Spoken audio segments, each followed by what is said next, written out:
So in general, for those unfamiliar, the ETC is a public-facing tool to calculate all the observing parameters for any of your potential JWST observations. What this tool does is it allows users to explore really a very broad parameter space of options to figure out how to best achieve their science goals using JWST. The outputs of the ETC, after you do these calculations, can then be put directly into the astronomer's proposal tool to help you craft your proposal that will then be submitted. So what the ETC does is uses reference files generated from OnSky data to make the most accurate predictions possible, which is to within about 10%. And the models and throughputs used by the ETC are updated as more data is collected by the observatory. And then all the calculations are done by the Pangaea engine package available on GitHub, which is a general exposure time calculator, but that's served to users via the web application for the ETC, which is what most people are familiar with. The calculations themselves are organized into these tidy, customizable, shareable, and very flexible sort of units called workbooks, if you're not familiar. So this is just a screenshot of the homepage for the ETC. Up top, you can see the URL, nice and simple, jwst.etc.sdsci.edu. So this is what the page looks like. And just to familiarize you with this, there's a number of ways to kind of dive into doing your calculations.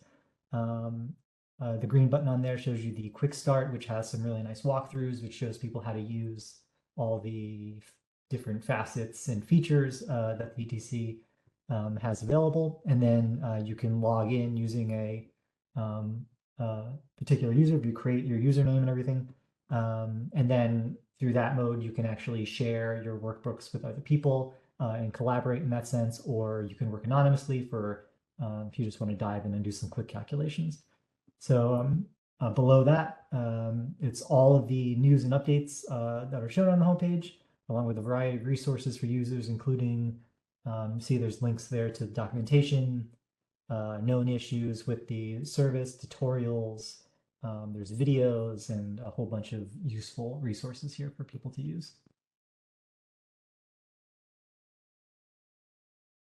So I want to take a second just to mention what the ETC does and does not do. So what the ETC does is offer this user-friendly interface for people to quickly determine proposal feasibility. The idea is you get in there, you have an idea of the targets you want to observe, maybe the instruments you want to use, perhaps the modes that you think would be best. And it's really a sandbox for users to get in there and figure out how feasible any of their proposed observations would be actually are. What the ETC also does is then calculate the observing parameters, including exposure times, and then the outputs of these things are directly used as inputs for APT, as I mentioned earlier. What the ETC does not do, it does not make full JWST simulations, meaning uncal data, ramps, things like that, that you might use once you have your observations with the telescope. If you want to do something like that, there's another software package called Mirage, which does do that, which includes noise models and things like that. But the ETC is just for this proposal feasibility and calculating the observing parameters. The ETC does not include all detector effects, such as distortion. So there's some, it's not perfect. It does not provide scenes at the true field of view size. They're slightly smaller. It does not support every single readout mode, though pretty much all of them. Some newer ones, which are in the pipeline to be developed, are the new NearCam DHS 3 through 7 modes, but right now there's not available. Even though you can make proposals, you can estimate for your proposal using NearCam DHS mode, but the readout modes are not yet available in the ETC. And then also we don't yet support the FGS observations. So this is a quick scene of what a calculation page might look like. So this actually is an example of the NearCam short wavelength Grism time series, also known as DHS mode.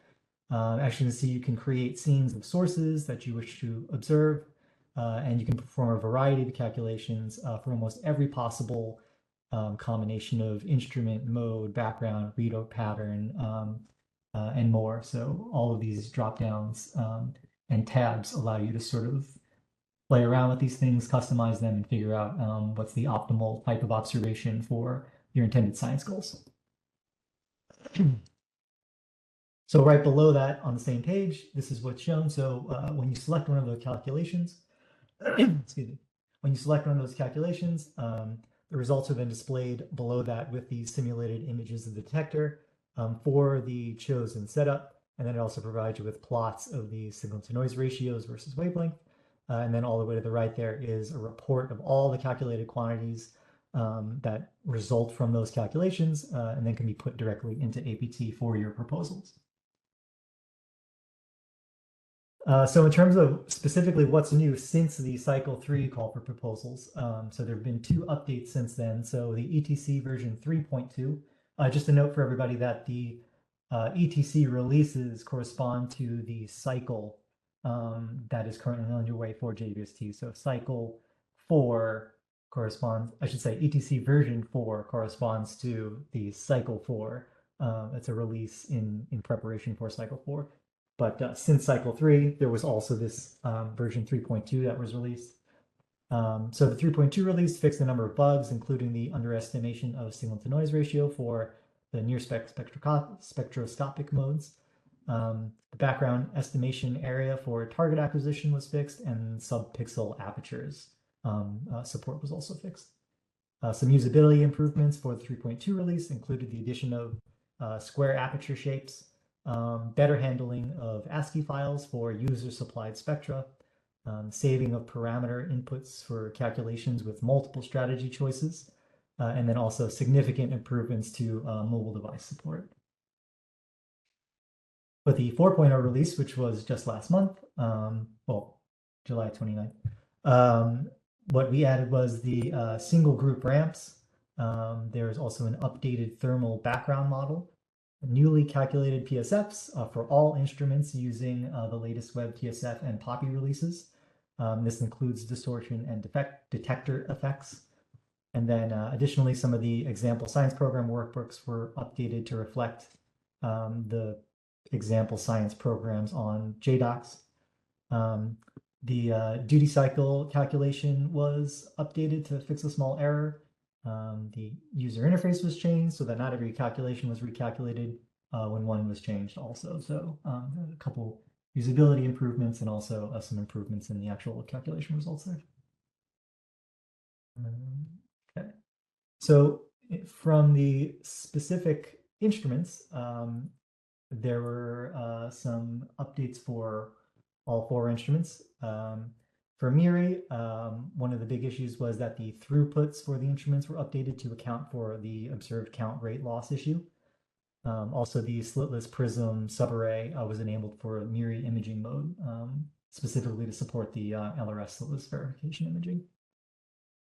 For NearCam, the short wavelength time series mode, also known as the DHS mode for others, is now available on the live site.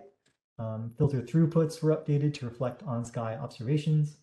For NearCam, the long wavelength GRISM time series mode can now be paired with the short wavelength mode. And then also for the long wavelength time series mode, the batch expansion support was added, which is this feature where you can expand a particular calculation over a selection of filters or a selection of integrations or a selection of groups. For NIRIS, the only main update here was that we updated the saturation limits specifically for AMI imaging and wide field slitless modes. And then for NearSpec, the IFU on target endpoint nod strategy was added. And then also the issue of non-uniform wavelength sampling that some users had reported in the G395H element was fixed in this release as well. And in terms of personnel, the biggest update we had in personnel was me. So I'm new in cycle 4. I hope it can be of some assistance with your JWST proposals as I learn all the ins and outs of this very awesome and powerful tool. And going to make it a goal to try and make sure the needs of the science community are reflected in the development of the ETC for cycle 4 and all future cycles. So moving forward, if you need help, so this was a lot of stuff. If you need any assistance with ETC, there are a lot of resources available for users. There's the highly detailed documentation pages on JDocs, which is shown here. So this is sort of the home page for the ETC on JDocs, which also shows you links for video tutorials, which take you through every single aspect of how to use the ETC. There's also the frequently asked questions, release notes, and known issues, which there are links to those both on JDocs as well as on the homepage for the ETC in case you run into any problems. And then if you're still stuck with anything, users are highly encouraged to open a help desk ticket for the ETC with details about your observations and the problems you're having, and we'll be sure to try to answer those as quickly as possible. So